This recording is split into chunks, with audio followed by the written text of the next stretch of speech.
另外，咱看这个现场啊，这是树林准营街的4期站，这个火车线中安尼来停的啊。这个树林甲邦桥中，这个列车包括上北往南的全部拢慢分，真侪人上班是受到影响。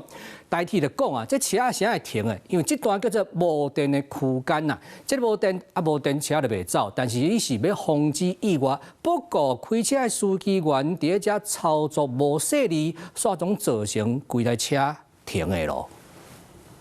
代替的观光列车停伫滨高道袂顶袂当，桥头别人看到这个情形，赶紧驶路。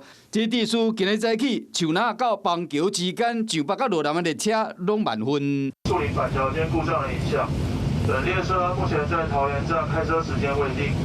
因为是上班时间，真个通勤族拢影响到，有乡亲为七堵上车，本来要到台北车头，无奈被迫伫南港落车。大概是5分钟，他就说，他有开启在南港可以让大家下车，去开一个门，所以大家就全车都要往西车的门去移动，会比较久。有线是讲，伊本来8点半左右就会当到公司，当时伊只好赶紧坐运，马上着急要上班，卡伫3甲将近1点钟。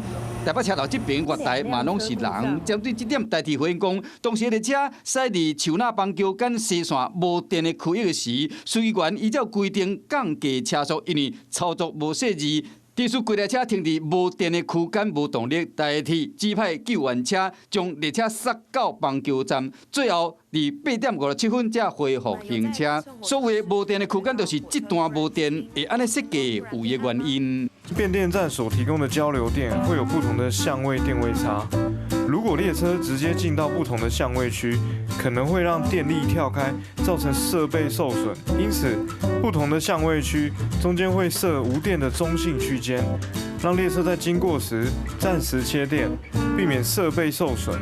所以讲，司机员经过这个无电的区间的时，都要依照准备切电、断电，最后复电来驾驶列车。啊，这摆驾驶是安怎会操作无细致，代替都要好好检讨。这款情形未当阁发生。Hello， 我是蒋欣梅。想要抢先掌握最及时的新闻资讯吗？赶快订阅、按赞、开启小铃铛，锁定华视新闻 YouTube 频道。